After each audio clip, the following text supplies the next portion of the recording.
Hello? Hi. Jason? Yeah. No, he just said no, just speak to him. Okay. Well, not a problem, So, Warren. I mean, hello. yeah, it's good to speak to you because, as I say, you are sort of the youngest of the surviving members. Would I say? Would that be right in saying? Not in actual age. in time served, yes, but not in age. I'm the oldest, but I'm the newest. I've been in the band 11 years, and Simon and Nick's been in about 18, I've been in about 17. Mm. So you, but as I say, the 4-year gap now that you've had since your last sort of full length album, the wedding album, and then obviously 2 years between. Thank you. How would you sort of describe the band's sort of climb back in the 90s? Because it was pretty much, the Duran Duran coming back in the 90s. Now, how would you sort of describe that? Well, it was a fantastic time when we knew when we wrote Ordinary World and Come Undone and those songs on the wedding album that we had something very strong, and it was, very gratifying that the whole world kind of took to it. They said it was a comeback. Well, I guess it was, because the two previous albums didn't really do that well. Mm. But then we went out on the road, did a very successful tour, and then put out the covers album, which people just didn't really like. I liked it. Yeah, I know, but on the whole, as far as rating it success-wise, it didn't sell enough units. It didn't chart high enough in the charts. But we can't take all the blame because it wasn't our songs. But now this album, Medazzaland, is the natural kind of follow-up to the wedding album, where we've honed all of our skills again as writers and producers, and put out our own music again. And I think we've taken it up at least another 1,000%. And so this record should be, I think, as big now in the 90s as any one of our previous albums was in the 80s. Sure, because any band that has a history as long as Duran Duran's, people always sort of tend to go back and make those comparisons. But I think what's nice now is that the most direct reference point would be the wedding album as far as the 90s are concerned, and as you say, 1,000% is good. Yeah, the wedding album is where the new Duran Duran really found its identity. We were kind of floundering in the last few years of the 80s, really trying to find what we were about. We were solidifying again as a writing team, and now it's been a few years that we've been doing this. We've been writing together, the three of us, since 1989. So we've been doing it a few years. Plus, we have so much material now. And in the process of making Medazzaland, we threw out so many songs because, not only do fans and critics look back and compare, we as artists, are always wanting to top what we've done before. Sure. You don't want to go backwards in any way. And I think a lot of bands that are around for a long time, that might still be a very big draw, as far as what concert ticket sales go. A lot of times their records don't, in any way, shape, or form, come close to their previous records. Sure. And they're just kind of like, they're almost, an institution, some of these groups, and they go out there and they can sell a lot of concert tickets, but they're not writing the great songs anymore. We don't ever want to do that. Sure. We do it for the songs. We don't do it because we want to go out and play, shows every year or every 5 years. Sure. We're constantly creating new music that excites us. Absolutely, yeah, because that's where it starts. Absolutely, yeah. And the album's first single, which was Out of My Mind, which was obviously taken from, was also the first single for the Saint. Soundtrack. Yeah. It's really the first single from the Saint soundtrack. It is on Medazzaland. Sure. How did that actually happen? Because, look, Duran Duran in the past have obviously, they've had their James Bond inclusion, but were you guys approached to do that song specifically for that album before going in and recording the new album? No, it was all very coincidental. Nick and I were working with someone from Paramount on another project, and we saw a list of upcoming releases that he had scheduled for Paramount, and strategically placed around in the March area, which we thought was going to be around the time of the Medazzaland release. We said, same, that sounds like a good thing, British kind of spy thing. Sure. We know that area. Yeah. Why don't we do something for that? Why doesn't Duran Duran do something for that? And he said, oh, yeah, you got any music you can let me hear? Right. And we said, sure. We gave him a tape of 3 songs, and he went back and played the stuff for Philip Noyce, the director, and one of the songs, Out of My Mind, he absolutely loved. Right. Because he said it tied in, lyrically it tied in with the kind of the character struggle that Val Kilmer was going through in the relationship he had with a childhood friend and a woman that he was now courting, right. The Chew character. And also the instruments that we used on that track, there was a lot of Eastern influence. And, it really kind of suited the location that the movie was shot in. It kind of evoked something about, like the Eastern Russian thing. There were some melodies that were played on Indian instruments. And Philip said, you couldn't have, if I gave you the script, explained everything to you, and showed you the film, you couldn't have written a more appropriate film. So it was just complete, luck, really. Right. And how hadn't seen the film or anything, we just gave him the song. Right. And how far were you with the album at that point when giving him those tracks? How many of the album tracks had you put together? Well, this album was definitely done in stages. I mean, it was a finished album. It was a finished album. The guy took a finished mix with him. But in December, we decided to reevaluate what we had. December of '96. That's when John Taylor left the band. Yes. And we thought, well, what is this record that we have here? Is this what we want to put out? Is this strong enough? We haven't. This is our follow-up to the Wedding album. Really, is this as good as it? And there was 1 or 2 songs that we really liked, or 3 songs. And then we got rid of a lot of other things. We wrote 6 new songs between December and the beginning of March. And all 6 of them are on the album, and they're like the best tracks. Because now that the band is down to 3 members, how did that actually affect the band? Was it a difficult thing to lose another member in the band, or did it actually bring the balance of the band? It was difficult emotionally. It was like, wow, this guy who's our friend for years and he's been there since the beginning doesn't really want to do it anymore. It was kind of a drag, but I have to say it was a long time coming, because he's lived in LA since 1992. We're all based right in the center of London. So we're always here, Simon, myself, and Nick. And John was always in Los Angeles. Now, John has been pursuing solo projects. Yes.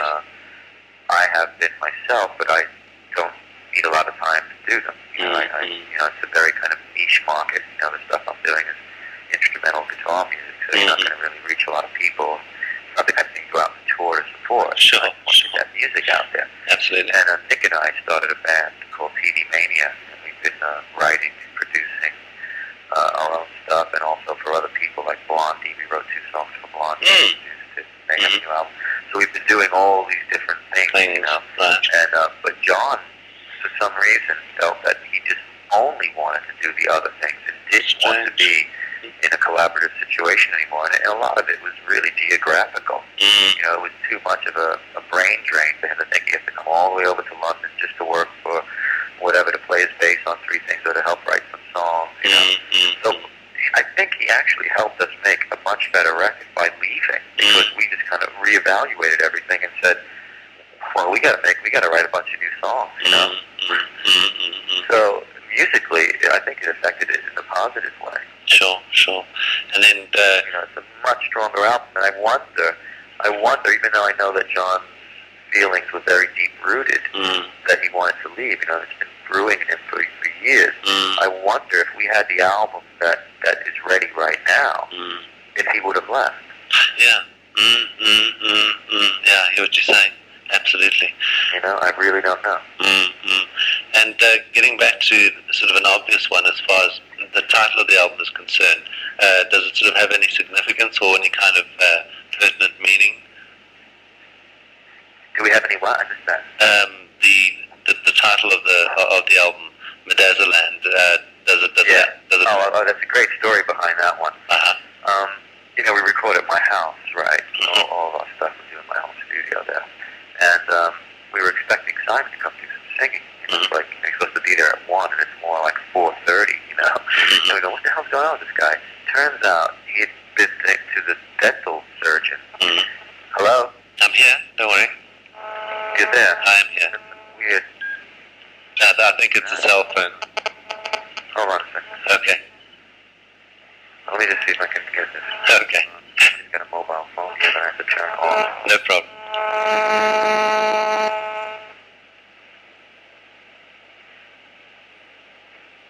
Yeah, hello? Yeah, I'm here. This is a nightmare. There's a noise. Let me pick up the other line, get away from here. Okay.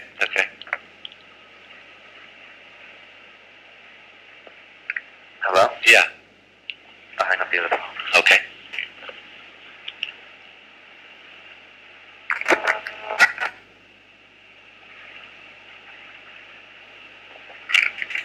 Yeah, so anyway, he's at this dental surgeon, and he administered this drug, Right. Medazzaland, right? Okay. And he explained, the thing about this drug, your phone was ringing, Charlie, you better take it out of here, it's in the bag.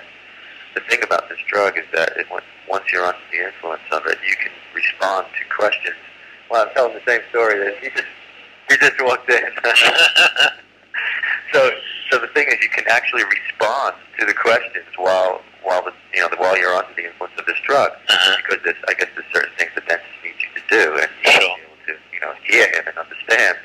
But after the drug wears off, you don't remember anything. So Simon shows up at the door and goes, yeah, he told me this story. And he said, I don't even know, I've lost 3 hours of my life. I don't even know what I was doing. I said, I don't even know where I am. I said, yeah, I know who you are. You're in Medazzaland. And we just thought, there we go. sounds like a song title or maybe an album title. And then it stuck, it just has this, it's something nice about a word that really isn't a word. Sure. Or an imaginary place, especially when you got a story like that. Absolutely, yeah. That's the one you hear every day. Yeah. And just how I was listening back to a listening cassette of the album yesterday, and there seem to be sort of a great many influences on the album. I mean, you've mentioned the Eastern influence already, but was that sort of a conscious thing that you wanted to bring in a lot of sort of different influences on the new album? No, it's just, some songs, when you're working on it, you go, I hear this on this one. It's just, you just know it's going to work.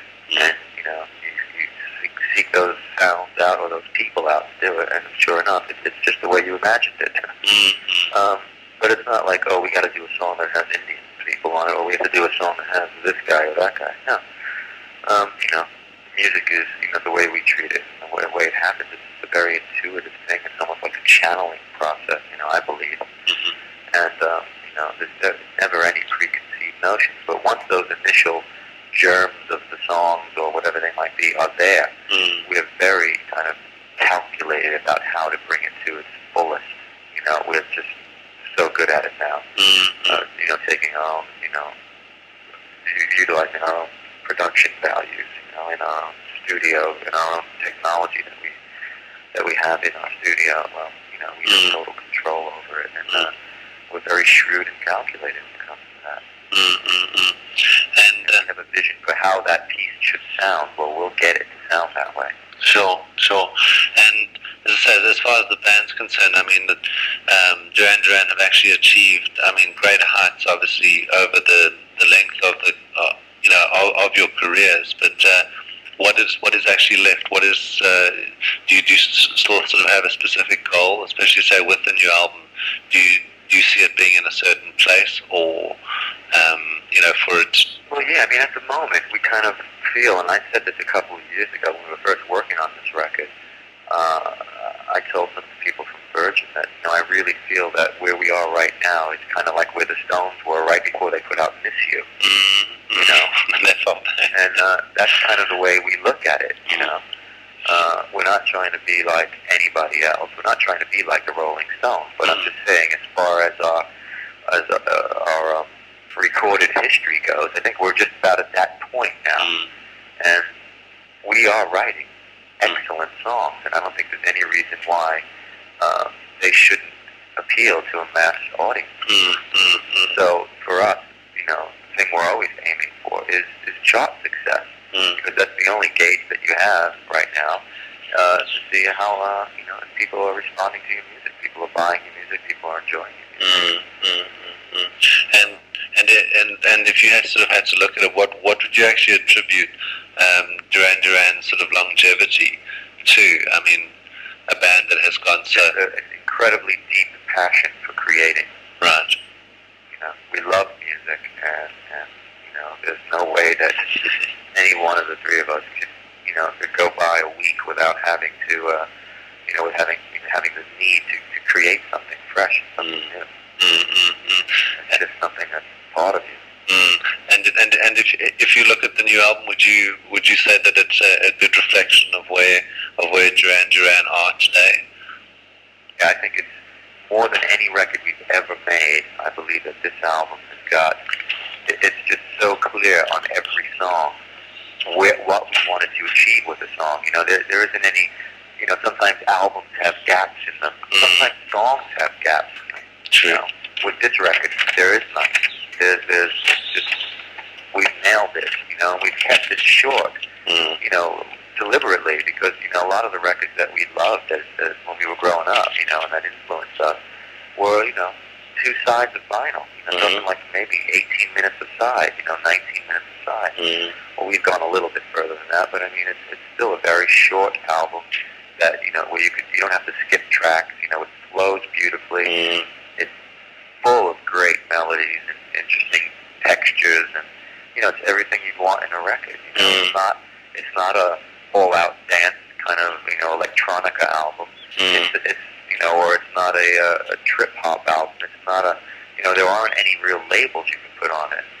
And I think, you know, it's a real album to kind of write out the 90s too, I think. I think it makes you feel good, a lot of it. And as I say, I mean, in putting the album together, were you sort of very aware of what was happening sort of musically around you, and in the sense of incorporating that into Duran Duran's sound in the 90s? I'm always aware of what's on around us. You know, we're all music lovers, but we don't take it to the extent that some other artists do. You know, I think the gist of where our music is coming from is from the past. You know, the great songwriters that have been around, you know, before us.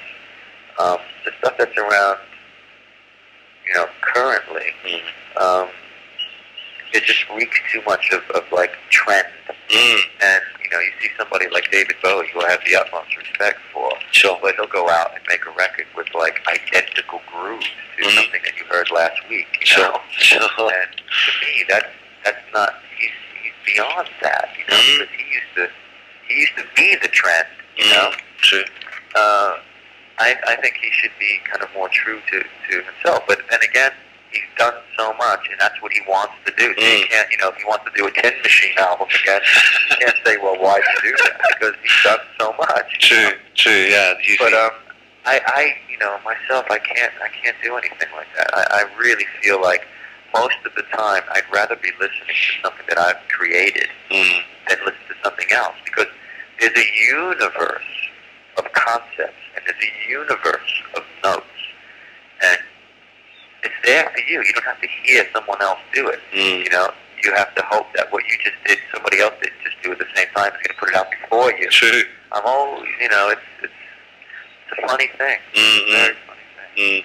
And would you sort of say it's harder now than it was, say, back in 1989 when you know, when you first started writing as you know, with the band and so? Oh, it's so much easier now. I mean, the process is like, we've got it down to, it's incredibly scientific, but it's as easy as tying your shoes right now. You know?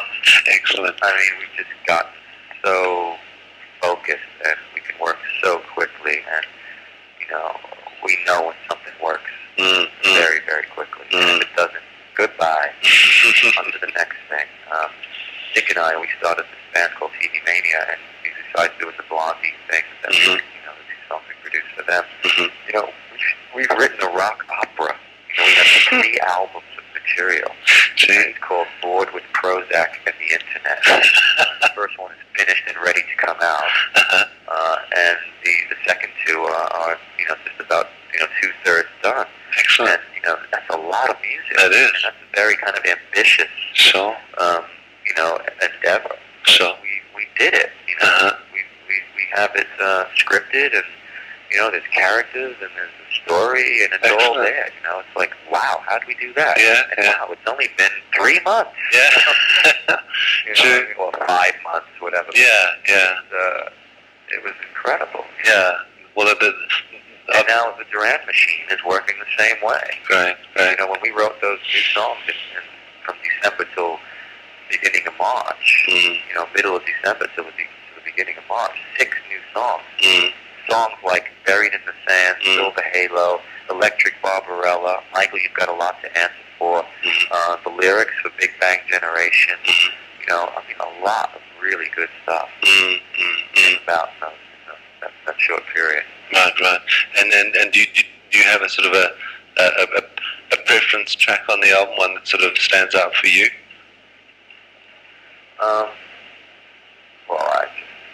The newest song is Electric Barbarella, and I absolutely love that one. Who Do You Think You Are is one of the oldest songs, and I really, really love that one. That's a very special song. I'm very proud of that one. Right. Very pure, very short, but it's very kind of anthemic and also epic in a way. But it's all in a little tiny package. And will you guys be touring the album at all, like you did with the wedding album? We have absolutely no plans to tour. We do have a band that's ready to go. We have bass players and drummer that are ready to play. To do like live television, TV shows, maybe a small repertoire of 5 to 8 songs. Of course, if you're playing Electric Barbarella, probably or Big Bang Generation, things like that will be ready. Maybe a couple of old things, in case there's maybe some kind of appearance we have to do somewhere besides television. I don't know. But actually going out and touring for a long period of time, playing a 2-hour set, no, we have no plans.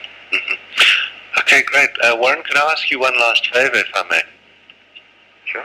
Would you do a short ID for me? I'm going to be putting this. No problem. I'll be putting this out on a show that I do for college radio here in Johannesburg. So the name of the show is The Cutting Edge. So if you could say something like, "Hi, What's it called? The Cutting Edge." Cutting Edge. Okay. Yeah. So play with it as you will, whenever you're ready. All right. Is it just for Johannesburg? Well, it'll be syndicated countrywide, which is nice. So you'll probably hit about 2 million people. Oh, that's nice. Okay, great. Ready? Yep. And you're going to be, okay, I got you. Hi, this is Warren Cuccurullo from Duran Duran. You're listening to The Cutting Edge. You'll find all, sorry, 1 second. Okay. Hold on. Okay. Hi, this is Warren Cuccurullo from Duran Duran. You're listening to The Cutting Edge, and you're going to find all about what we've been doing for the last 3 years. Enjoy. Excellent. Thank you, Warren. All right, man. Yeah, have a good afternoon, and thanks again for your time. Okay, no problem. Thank you. Bye. Cheers.